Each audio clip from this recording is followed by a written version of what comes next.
조치를 준비를 했을 수는 있습니다만은 지금 여기 방첩사는 이제 합수본으로 나가게 돼 있고, 그리고 이제 육군참모총장은 계엄사령관으로 이제 발령을 이미 받았죠. 그런데 합수본부나 계엄사령부가 그 조직이 만들어지기도 전에 국회의 해제 요구에 따라서 군 철수 지시를 하고, 그리고 군 철수 지시하기 전에 벌써 제가 국무위원들을 부릅니다. 나와서 비상계엄 해제를 하려면은 국무회의를 해서 또 해제를 해야 되기 때문에 집에 들어간 국무위원들을 나오게 하고, 그 시간까지 기다리기가 뭐해서 장관하고 계엄사령관을 불러서 군을 철수시켜라. 특히 국회에 있는 군은 이동수단이 도착하기 전이라도 무조건 경내에서 빼내라. 이제 이렇게 하고, 그리고 기다려도 이제 국무위원들이 빨리 도착을 안 하니까 제가 먼저 브리핑룸으로 가서 군은 철수시켰고 이제 정족수가 채워지면 계엄 해제는 곧 한다, 이렇게 이제 발표를 합니다. 그래서 지금 뭐 여러 가지, 아까도 제가 말씀을 드린 게 아무 일도 안 일어났다는 말씀을 아까 드렸고요. 이번에도 역시 지금 뭐 방첩사도 많은 사람들이 조사를 받았습니다만은 방첩사 본연의 일이 아니고 방첩사가 합수본으로 이제 역할을 맡게 돼서 하는 업무인데, 합수본 자체가 지금 방첩사령관이 합수본부장으로 장관에 의해서 임명만 받았지 합수본 자체의 구성이 하나도 안 돼 있었습니다. 그 상태에서 해제가 됐고 아무 일도 안 일어났다는 말씀을 드리고, 계엄사 역시 마찬가지고요. 그리고 이제 아까 그 선관위 왜 가셨냐고 하는 문제는 제가 그래서 계엄법 7조에 따라서 행정사법사무를 관장하기 때문에 제가 평소에 의문을 가졌던 거, 또 2023년 10월에 국정원 보고를 받고 대단히 미흡하게 점검했다는 것 때문에 어떤 시스템이 있는지는 알아놔야 나중에 국정조사를 통해서든지 아니면 여론 이런 걸 통해서든지 봐야 되겠다라고 생각했기 때문에 점검을 하도록 시킨 것이고, 실제 가서 무슨 군인들은 이제 그런 장관의 이런 계엄 선포와 장관의 지시가 있으면 뭐 서버를 압수하네 뭐네 이런 식으로 생각할지 모르지만, 제가 내린 지시는 가서 무슨 장비가 어떤 시스템으로 가동되는지 보라는 거였고, 실제 아무 어떤 압수 내지는 서버 압수라는 그 하드웨어뿐만이 아니라 그 안에 있는 어떤 소프트웨어나 이런 컨텐츠도 압수한 게 전혀 없는 것으로 저는 보고를 받았습니다. 그만큼 계엄은 신속하게 해제됐기 때문에 아무 일도 안 일어났다는 말씀을 드리고 싶습니다. 이상입니다. 말씀 잘 들었습니다. 네. 제가 여기서는 우리 재판관님들 이해 편의를 해서 한 말씀을 좀 올릴 수 있는 기회를 주셨으면 좋겠습니다. 그 신문상이 아니라 저희들한테 하는 말씀인가요? 그렇습니다. 예, 하십시오. 네. 지금 뭐 범건이 위치 추적인이 이렇게 하는데요. 국정원은 수사권이 없고 범건은커녕 위치 추적을 할 수가 없습니다. 뭐 협력해서 한다고 하는데 그런 거를 방첩사령관이 모를 리가 없고, 그래서 저 자체는 이제 말이 안 된다고 저는 보고 있고요.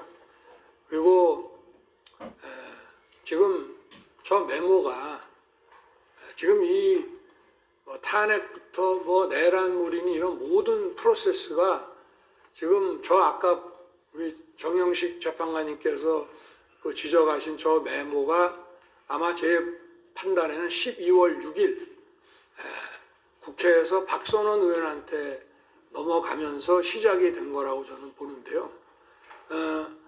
제가 12월 4일 날 이제 계엄 해제하고 이제 저녁에 집에 있는데 조금 늦은 시간에 국정원장이 전화를 했습니다. 그러면서 저한테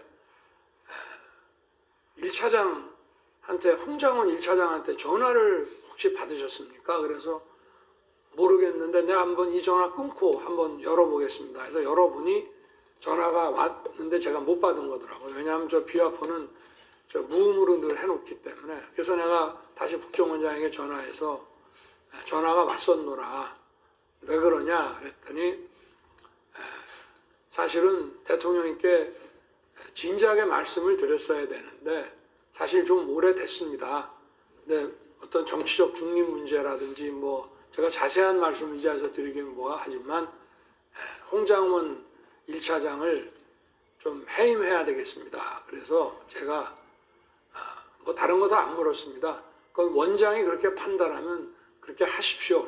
그래서 내일 사표를 받겠습니다 해서 사표를 받고 아까 6일날 뭐 다시 일하자 했다는데 저는 그게 믿기지가 않는 것이 벌써 6일날 오전에 그때 제가 관저에 있는데 이미 관저로 1차장 해임과 또 오호령 씨에 대한 임명 결재안이 올라와서 제가 그거를 점심시간에 결재를 했습니다. 그 이후에 지금 이제 12월 6일 아침 기사부터 이런 체포 얘기가 대통령이 뭐 한동훈 대표를 잡아넣어라 이런 기사가 12월 6일 아침부터 나기 시작합니다. 그래서 이게 쭉 진행되는 것이고요.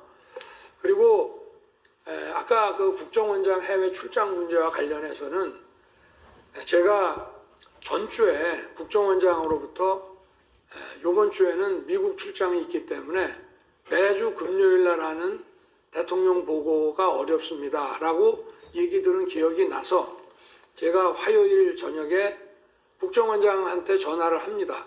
해외에 있는지 국내에 있는지 알기 위해서.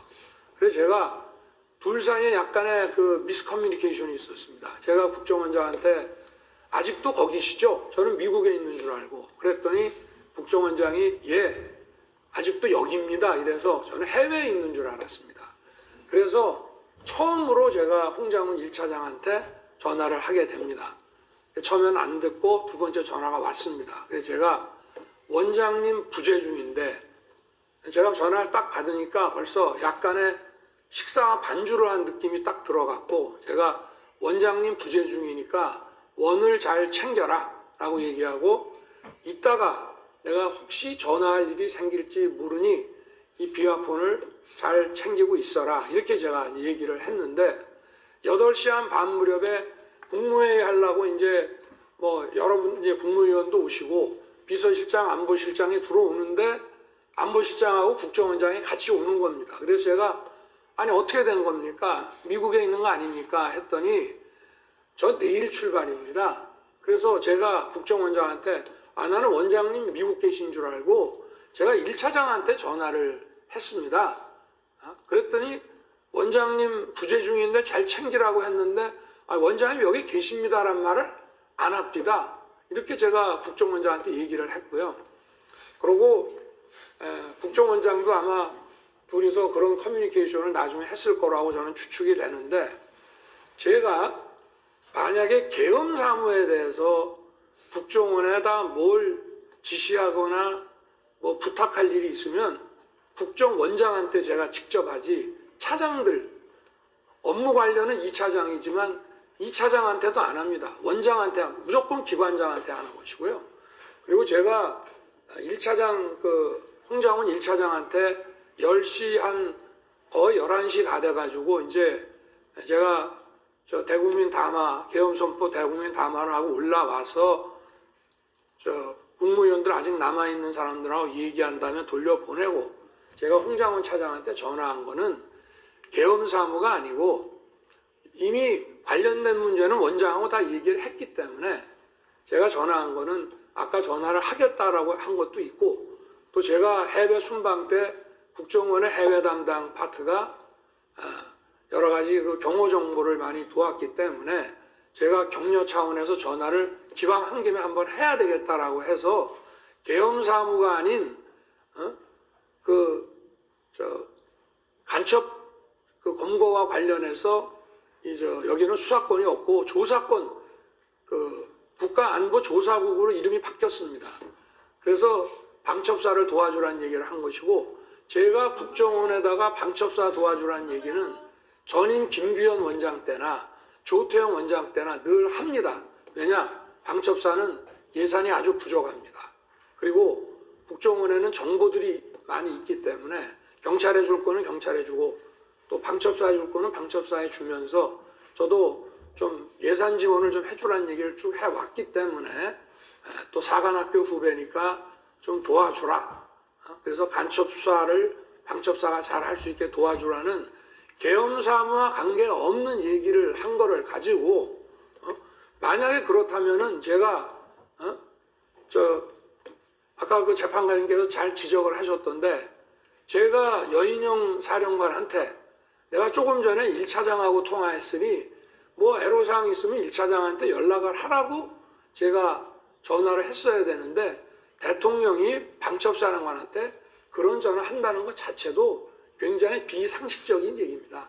그리고 방첩사령관이 1차장의 사관학교 후배긴 하지만 엄연한 기관장이고 계엄이 선포되면 방첩사령부가 사실상 국정원의 우위에 있기 때문에 뭐 차장 더구나 담당 2차장도 아닌 1차장한테 계엄사무와 관련한 이런 무슨 부탁을 한다는 게 만약에 할 거면은 방첩사령관은 국정원장한테 해야 됩니다. 기관장끼리. 그리고 계엄이 선포돼서 여기가 합동수사본부가 되면요. 정부도 역시 방첩사가 국정원 우위에 있는 거기 때문에 제가 뭐 재판관님께서 이 전체적인 사항을 어떻게 판단하실지는 그거는 뭐 제가 할 문제는 아니지만 이 전체 상황에 대해서 좀 이해의 편의를 위해서 간단하게 말씀드렸습니다.